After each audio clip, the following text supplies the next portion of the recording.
Hello guys, good afternoon to all of you.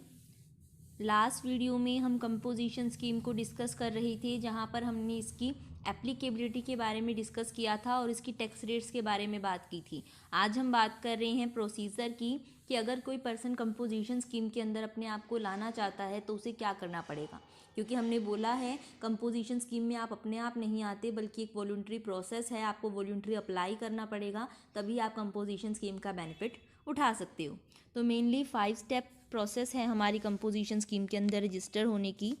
First है intimation for composition. एक बार points की बात कर लेते हैं, फिर एक एक को डिस्कस करेंगे।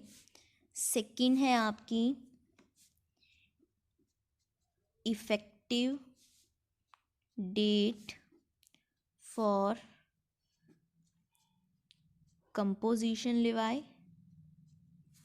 थर्ड है validity of composition लेवाई।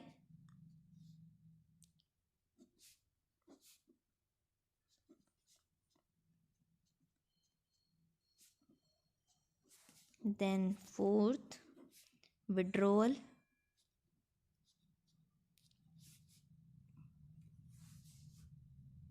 of composition levy, and last cancellation। And है ये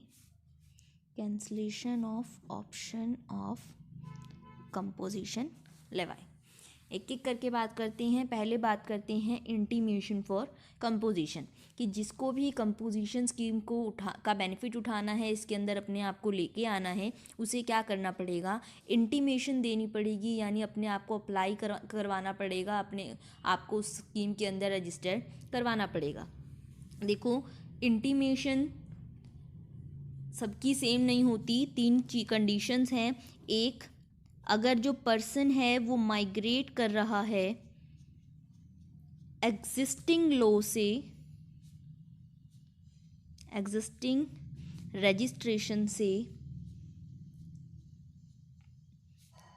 जीएसटी में, यानी जब आपका जीएसटी फर्स्ट टाइम आया होगा तो उससे पहले क्या कर रहे होंगे लोग, बेनिफिट किसका, मतलब किसको स्कीम को उठाए होंगे, एक्साइज ड्यूटी में उनका रजिस्ट्रेशन होगा, वैट में होगा, तो वो क्या कर रहे हैं, माइग्रेट कर रहे हैं एग्जिस्टिंग रजिस्ट्रेशन से जीएसटी में, और वो क्या करना चाह रहे हैं, डायरेक्टली अपने आप को कंपोजिशन स्कीम के अंदर लाने जा रहे हैं। तो पहले उनकी इंटीमेशन की बात कर लेते हैं कि जो ये पर्सन होंगे जो क्या कर रहे हैं, एग्जिस्टिंग रजिस्ट्रेशन से ट्रांसफ़र कर रहे हैं जीएसटी लॉ के अंदर, उन्हें क्या करना पड़ेगा, 22 जून 2017 से पहले। देखो, जीएसटी आपका एप्लीकेबल होना था 1 जुलाई 2017 से, तो जिसको अपने आप को स्कीम के अंदर लाना है उसको स्कीम जीएसटी के स्टार्ट होने से पहले ही करना पड़ेगा। तो क्या कंडीशन रखी गई थी कि जो अपने आप को कंपोजिशन स्कीम के अंदर ला रहे हैं उन्हें 22 जून 2017 तक इंटीमेशन देनी पड़ेगी, इंटीमेशन फाइल करनी पड़ेगी। जो इंटीमेशन फाइल होनी थी वो होनी थी आपकी फॉर्म नंबर GST CMP 01। इस फॉर्म के अंदर इलेक्ट्रॉनिकली फाइल करनी पड़ेगी अपनी इंटीमेशन कि आप क्या चाह रहे हो, अपने आप को कंपोजिशन स्कीम के अंदर रजिस्टर करवाना चाह रहे हो। यानी कोई भी पर्सन जो एग्जिस्टिंग रजिस्ट्रेशन से जीएसटी में ट्रांसफ़र कर रहा था, जिसको माइग्रेशन के टाइम पर प्रोविजनल सर्टिफिकेट दिया गया था। देखो, एट अ टाइम जीएसटी की रजिस्ट्रेशन उसके नहीं हुए थे जिनके, उनको एक टाइम के लिए प्रोविजनल सर्टिफिकेट दिया गया था। तो वो सारे पर्सन जिनको एग्जिस्टिंग रजिस्ट्रेशन से जीएसटी रजिस्ट्रेशन में आना था और जिनको क्या दिया गया था, प्रोविजनल बेसिस पर रजिस्ट्रेशन दिया गया था माइग्रेशन के टाइम पर, और वो चाहते हैं कि वो टैक्स को सेक्शन 10 के अंदर यानी कंपोजिशन स्कीम के अंदर पे करें, तो ऐसे में उनके लिए कंपलसरी था कि वो 22 जून 2017 से पहले इस चीज़ की इंटीमेशन फॉर्म GST CMP 01 के अंदर दे। हाउएवर ये एक बात है कि इस टाइम को आपका कमिश्नर चाहे तो किसी के लिए एक्सटेंड कर सकता था, यानी जो मेन डेट रखी गई थी वो 22 जून 2017 थी, बट कमिश्नर के पास पावर है कि वो इस टाइम को एक्सटेंड भी कर सकता था। इसके साथ साथ जो पर्सन क्या करेगा, यहाँ पर अपने आप की इंटीमेशन देगा, उसको एक काम और करना है कि जिस टाइम उसने अपने आप को कंपोजिशन स्कीम के अंदर लाया है, यानी ऑप्ट किया है कि वो कंपोजिशन स्कीम के अंदर आएगा, उसके 60 डेज़ के अंदर अंदर जितना भी स्टॉक उसके पास उस टाइम पड़ा है उसकी सारी इन्फॉर्मेशन भी उसको देनी पड़ेगी इन GST CMP 03 फॉर्म के अंदर। यानी इंटीमेशन कंपोजिशन स्कीम लेनी है वो 01 में जाएगी, और जो भी उसके पास सामान पड़ा है, स्टॉक पड़ा है, उस टाइम उसकी इंटीमेशन जो उसकी जाएगी वो जाएगी आपकी CMP 03 में, वो देनी पड़ेगी 60 डेज़ के अंदर। और जैसे यहाँ पर कमिश्नर को पावर थी कि वो डेट एक्सटेंड कर सकता था, यहाँ पर भी वो टाइम कमिश्नर एक्सटेंड कर सकता है। दूसरा है intimation in case of fresh registration, यानी जो पहले वाले लॉ के अंदर रजिस्टर्ड नहीं थे, अब वो फ्रेश रजिस्ट्रेशन करवा रहे हैं और वो डायरेक्ट अपने आप को कंपोजिशन स्कीम में लाना चाह रहे हैं, तो उन सभी पर्सन्स को क्या करना पड़ेगी, अपनी इंटीमेशन देनी पड़ेगी किसमें, part B of form GST registration 01, यानी GST को रजिस्ट्रेशन करवाने वाला जो फॉर्म नंबर 1 है उसके पार्ट बी में उन्हें इस बात की इंटीमेशन देनी पड़ेगी कि उन्हें क्या करना है, अपने आप को कंपोजिशन स्कीम के अंदर लेके आना है। और थर्ड है टैक्सेबल पर्सन स्विचिंग फ्रॉम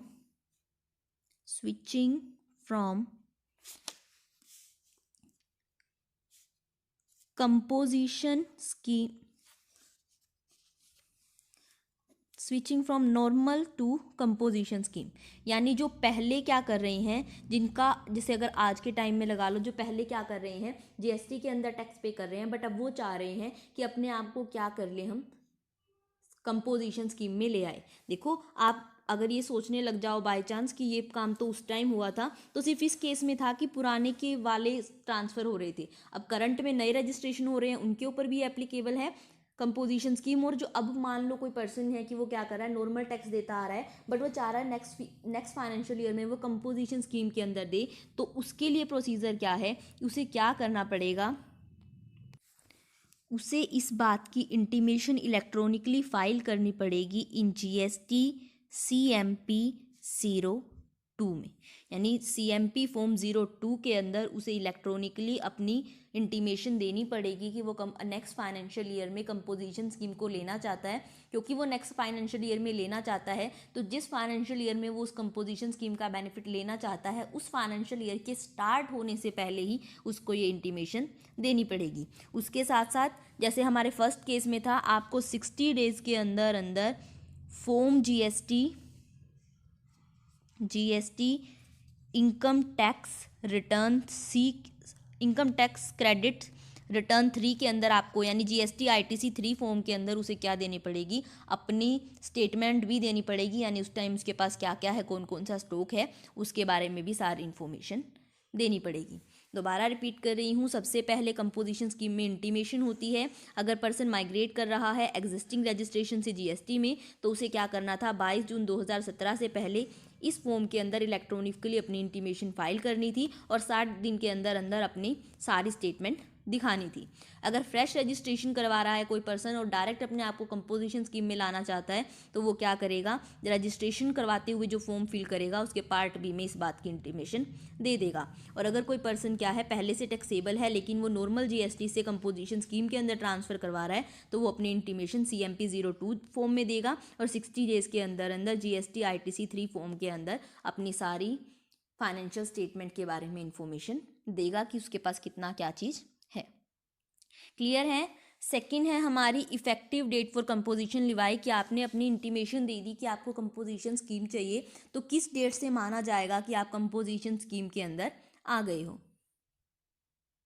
तो देखो, अगर क्या है, पर्सन माइग्रेट किया है एग्जिस्टिंग रजिस्ट्रेशन से GST में, तो ऐसे में जो इफेक्टिव डेट होगी वो होगी आपकी अपॉइंटेड डेट, यानी जिस दिन से GST लगना शुरू हुआ है, GST एप्लीकेबल हुआ है 1 जुलाई 2017, या फिर जम्मू एंड कश्मीर के केस में 7 जुलाई 2017, तो जो भी GST की डेट है स्टार्ट होने की, उसी दिन से आपकी कंपोजिशन स्कीम स्टार्ट हो जाएगी। दूसरा, अगर आप फ्रेश रजिस्ट्रेशन करवा रहे हो, तो रजिस्ट्रेशन जिस दिन आपका होगा, यानी डेट ऑफ रजिस्ट्रेशन से आपकी कंपोजिशन स्कीम स्टार्ट हो जाएगी। और अगर क्या है, आप नॉर्मल स्कीम से कंपोजिशन स्कीम में ट्रांसफ़र कर रहे हो, तो ऐसे में हमने कहा था आप साल के बीच में नहीं ले सकते, अगले फाइनेंशियल ईयर के लिए उस फाइनेंशियल ईयर के स्टार्ट होने से पहले दोगे। तो ऐसे में जिस फाइनेंशियल ईयर के लिए आप इंटीमेशन दे रहे हो, जैसे ही वो फाइनेंशियल ईयर क्या होगा, बिगिनिंग होगी उसकी, वो शुरुआत होगी, वैसे ही आप कंपोजिशन स्कीम को शुरू कर दोगे। यानी कंपोजिशन स्कीम जो माइग्रेट कर रहे हैं एग्जिस्टिंग रजिस्ट्रेशन से, उनकी अपॉइंटेड डेट, फ्रेश रजिस्ट्रेशन के केस में डेट ऑफ रजिस्ट्रेशन, और टैक्सेबल पर्सन जो अगर नॉर्मल से कंपोजिशन स्कीम में आ रहा है तो बिगिनिंग ऑफ फाइनेंशियल ईयर से क्या होगी आपकी कंपोजिशन स्कीम एप्लीकेबल होगी, यानी इफेक्टिव होगी। थर्ड है आपकी वैलिडिटी ऑफ कंपोजिशन स्कीम, कि कंपोजिशन स्कीम का बेनिफिट आप कब तक उठा पाओगे। तो देखो, जो आपकी कंपोजिशन स्कीम की वैलिडिटी है वो अनलिमिटेड है, लाइफ टाइम की है, कि आप उसको through out the life time उसका बेनिफिट उठा सकते हो, जब तक क्या है आप उस स्कीम के लिए इनएलिजिबल नहीं हो जाते। यानी आपकी अगर जो टर्नओवर है वो ऊपर चली गई थ्रेशोल्ड लिमिट से, या फिर जो भी हमने नॉन एप्लीकेबिलिटी की बात की थी कि कहाँ कहाँ एप्लीकेबल नहीं होगे, आप ऐसा कोई भी काम कर देते हो, यानी इंटरस्टेट सप्लाई में इन्वॉल्व हो जाते हो, इलेक्ट्रॉनिक कॉमर्स ऑपरेटर के थ्रू बिजनेस करने लग जाते हो, यानी जब तक आप क्या करोगे, कंडीशन को सेटिस्फाई करते रहोगे, तब तक आप सेक्शन 10 यानी कंपोजिशन स्कीम के अंदर वैलिड रहोगे लाइफ टाइम तक। जैसे ही आप क्या कर दोगे, किसी भी रूल को ब्रेक कर दोगे, किसी भी एलिजिबिलिटी कंडीशन को ब्रेक कर दोगे, उसकी वैलिडिटी खत्म हो जाएगी। फोर्थ है विड्रोवल ऑफ कंपोजिशन लिवाई। तो देखो, जैसे अभी हमने बात की कि उसकी वैलिडिटी लाइफ टाइम है, अगर जब तक आप कंडीशन को नहीं तोड़ते। तो जैसे ही कोई भी कंडीशन जो भी स्पेसिफाई थी आपके कंपोजिशन स्कीम होल्डर के लिए, आप उसको तोड़ दोगे, यानी आप उसकी एलिजिबिलिटी कंडीशन से बाहर चले जाओगे, वैसे ही आपके कंपोजिशन स्कीम से विड्रॉवल हो जाएगा, यानी आपका नाम वहाँ से निकल जाएगा। मान लो आपकी थ्रेशोल्ड लिमिट क्रॉस कर गई, तो जिस दिन आपकी थ्रेशोल्ड लिमिट क्रॉस होगी उसी दिन आपका विड्रॉवल हो जाएगा कंपोजिशन स्कीम से। और जो भी टैक्स पेयर है जो कंपोजिशन स्कीम से बाहर हो गया है, उसकी ये रिस्पॉन्सिबिलिटी है कि जिस दिन वो बाहर हुआ है उसके 7 दिन के अंदर अंदर इस बात की इंटीमेशन GST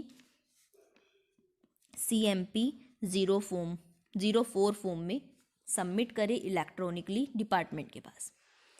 फिर है आपकी cancellation of option of composition Levi. Withdrawal में तो आप अपने आप निकल गई क्योंकि आपने रूल तोड़ दिया। आपके कैंसिलेशन में क्या है कि आपका जो भी प्रॉपर ऑफिसर है, अगर उसके पास रीज़न है ये बिलीव करने का कि आपने क्या किया है, फ्रॉडली कंपोजिशन स्कीम के अंदर एंटर किया है, या फिर आप किसी भी तरीके से उसके प्रोविजंस के खिलाफ जा रहे हो, आप उस स्कीम से बाहर हो गए हो, तो ऐसे में वो क्या करेगा, आपको एक इंटीमेशन भेजेगा, किसमें, फॉर्म CMP 05 में, कि आप 15 दिन के हम आपका जो विड्रॉ कंपोजिशन स्कीम है उससे कैंसिलेशन कर रहे हैं, आपके पास 15 दिन का टाइम है कि आप बताओ कि क्या मतलब आप अपनी बात रख सकते हो 15 दिन के अंदर अंदर कि क्यों आपका नाम हम क्या करें, कैंसिल ना करें कंपोजिशन स्कीम के अंदर। जो पर्सन होगा रजिस्टर्ड वो अपनी जो क्लैरिफिकेशन है वो देगा फॉर्म CMP 06 में। देखो यहाँ पर कंफ्यूजन ना हो, एक सेकेंड रुको। अगर आपके ऑफिसर को लगेगा तो GST CMP 05 में वो आपको इस बात का नोटिस भेजेगा कि वो कैंसिल कर रहे हैं, और आप अपने रीज़न को शोकेस करो 15 दिन के अंदर अंदर कि क्यों वो आपकी रजिस्ट्रेशन को कंपोजिशन स्कीम के अंदर जो आपका रजिस्ट्रेशन है उसे कैंसिल ना करें। फिर जो रजिस्टर्ड पर्सन होगा वो अपनी क्लैरिफिकेशन देगा GST CMP 06 के अंदर। जो आप क्लैरिफिकेशन दोगे उस क्लैरिफिकेशन के देने के 30 दिन के अंदर अंदर प्रॉपर ऑफिसर जो है डिसाइड करेगा कि वो आपकी क्लैरिफिकेशन से सेटिस्फाई है या नहीं। अगर वो आपकी क्लैरिफिकेशन से सेटिस्फाई होगा तो प्रोसीडिंग एंड हो जाएगी, यानी आपको क्या हो जाएगा, कंपोजिशन स्कीम के अंदर आप रह जाओगे। अगर वो आपकी क्लैरिफिकेशन से सेटिस्फाई नहीं होगा तो वो डिनाई कर देगा आपकी बात से कि वो सहमत नहीं है, और आप कंपोजिशन स्कीम से बाहर हो जाओगे। यानी जिसका प्रोसीजर है, सबसे पहले इंटीमेशन होती है, फिर इफेक्टिव डेट ऑफ यानी कब से शुरू होगा कंपोजिशन स्कीम उसकी बात हमने की, फिर थर्डली हमने बात की कि कब तक वैलिड रहेगा, कब आप उससे विड्रॉल हो जाओगे, और कैसे आपको कैंसिल वहाँ से आपका रजिस्ट्रेशन किया जा सकता है। अब बात करते हैं हम लोग, प्रोसीजर हमारा यहीं तक था। Condition and restrictions for Levi of composition scheme, कि कुछ रेस्ट्रिक्शंस हैं, कंडीशंस हैं कंपोजिशन स्कीम के अंदर रहने के लिए, यानी वैसे तो देखो एप्लीकेबिलिटी नॉन एप्लीकेबिलिटी सब जगह एक ही चीज़ रिपीट कर रहे हैं, फिर भी हम बार बार बात कर रहे हैं ताकि ये सारी चीज़ आपके माइंड में फीड हो जाए। सबसे पहली कंडीशन है कि ना ही तो कोई कैजुअल पर्सन और ना ही कोई एनआरआई इस स्कीम के अंदर आ सकता है। यानी कैजुअल पर्सन होते हैं जो एक लिमिटेड टाइम के लिए रजिस्ट्रेशन लेते हैं, यानी आप मान लो आप हरियाणा के हो और आप पंजाब में बिजनेस नहीं करते, बट वहाँ पर कोई ट्रेड फेयर हो रहा है जहाँ पर आप पार्टिसिपेट करने वाले हो, तो सिर्फ उस ट्रेड फेयर के लिए आप पंजाब में अपना रजिस्ट्रेशन करवाते हो, तो उसे बोला जाता है सिर्फ लिमिटेड पीरियड के लिए, सिर्फ 90 दिन के लिए मोस्टली दिया जाता है रजिस्ट्रेशन, या फिर जितने दिन, अगर आपको 90 दिन से कम की ज़रूरत है तो कम किन दिन के लिए दे दिया जाता है, तो जिसको बोलते हैं कैजुअल रजिस्ट्रेशन। या फिर कोई नॉन रेजिडेंट पर्सन है, वो क्या करवा रहा है, रजिस्ट्रेशन करवा रहा है, तो ना ही तो कैजुअल टैक्सेबल पर्सन ना ही एनआरआई कंपोजिशन स्कीम का बेनिफिट उठा सकते हैं, उन्हें ये कंपोजिशन स्कीम नहीं मिलेगी। दूसरा, stock not purchased from outside, यानी देखो हमने बोला इंटर स्टेट सप्लाई में इन्वॉल्व नहीं होगे, ये साथ में क्या बोल रहे हैं, आप इंटर स्टेट परचेज भी नहीं करोगे, यानी आप बाहर से सामान खरीद कर अपने स्टेट में नहीं बेचोगे। अगर आप बाहर से सामान लाते हो तो भी आप कंपोजिशन स्कीम के अंदर नहीं आ सकते। थर्ड है stock not purchased from unregistered person, यानी आप किसी अनरजिस्टर्ड पर्सन से खरीदोगे तो आपको क्या करना पड़ेगा, रिवर्स चार्ज के अंदर उसका टैक्स देना पड़ेगा। तो ये कह रहे हैं आप किसी अनरजिस्टर्ड पर्सन से स्टॉक भी नहीं खरीद सकते, वो भी आप करोगे तो भी आप क्या हो जाओगे, कंपोजिशन स्कीम से बाहर हो जाओगे। पे टैक्स अंडर सेक्शन 9 सबसेक्शन 3 और 9 सबसेक्शन 4, कि आप कोई भी सामान परचेज करोगे तो उसमें इन पर्टिकुलर सेक्शन के अकॉर्डिंग आपको टैक्स पे करना पड़ेगा, यानी आप परचेज पर टैक्स से नहीं छूट सकते। फिफ्थ, आप इंगेज नहीं होगे नोटिफाइड गुड्स के मैन्युफैक्चरिंग में। देखो मोस्ट ऑफ कुछ सेम भी हैं, कुछ आपको अलग बातें भी यहाँ पर पता चल रही हैं, तो कभी भी डिस्कस करना वेस्ट नहीं जाता। आप किसी भी ऐसी जो आपकी नोटिफाइड गुड्स हैं, यानी जो आइसक्रीम, पान मसाला, तंबाकू है, उनके प्रोडक्शन में इन्वॉल्व नहीं होगे। Mentioning the word on bill of supply. देखो एक और रेस्ट्रिक्शन मैं इससे पहले बताऊंगी आपको कि क्या है, आप आईटीसी का बेनिफिट नहीं ले सकते, यानी आपने इनपुट पर जो टैक्स पे किया है आप उसका क्रेडिट नहीं ले सकते, और ना ही आप क्या कर सकते हो, टैक्स को कलेक्ट कर सकते हो, ना ही आप कस्टमर से टैक्स कलेक्ट करोगे, यानी हम क्या करते हैं आगे से जीएसटी ले लेते हैं पहले, ना ही तो आप कस्टमर से जीएसटी कलेक्ट कर सकते हो, और ना ही आप इनपुट का बेनिफिट ले सकते हो, क्योंकि आपको राइट नहीं है आप कस्टमर से टैक्स को कलेक्ट कर सको। इसलिए और ये बात कस्टमर को तो पता नहीं होगी, उसको बताने के लिए ये कंपलसरी है कि जो आपका बिल होगा, जो इनवॉइस होगा, उसके ऊपर ये बात मेंशन होनी चाहिए। क्या चीज़, उसके ऊपर लिखा होगा composition taxable person not eligible to collect tax on supply. क्या लिखा होगा कि मैं क्या हूँ, मैं एक कंपोजिशन टैक्सेबल पर्सन हूँ जो कि एलिजिबल नहीं है to collect tax on supply, यानी मैं एक कंपोजिशन टैक्सेबल पर्सन हूँ जिसको अपनी सप्लाई पर टैक्स कलेक्ट करने का राइट नहीं है, ताकि कस्टमर को पता चल जाए। इसके साथ साथ अगर आपका कोई नोटिस बोर्ड है, कोई साइन बोर्ड है, वहाँ पर भी, यानी कोई नोटिस बोर्ड है, साइन बोर्ड है, वहाँ पर भी आपको ये बात मेंशन करनी पड़ेगी। अभी तक हमने क्या बात की, ना कैजुअल पर्सन ले सकता है, ना एनआरआई ले सकता है, आप परचेज बाहर से नहीं करोगे, अनरजिस्टर्ड पर्सन से नहीं करोगे, परचेज पर टैक्स दोगे, नोटिफाइड गुड्स की मैन्युफैक्चरिंग नहीं करोगे, ना आईटीसी का क्लेम लोगे, ना टैक्स को कलेक्ट करोगे, ना ही आपको बिल पर ये वर्ड लिखना पड़ेगा, आप इसको लिखे बिना नहीं रह सकते। आपको अपने बिल बोर्ड और साइन बोर्ड के ऊपर भी ये बात मेंशन करनी पड़ेगी कि आप कंपोजिशन स्कीम का बेनिफिट उठा रहे हो। फिर नेक्स्ट है आपकी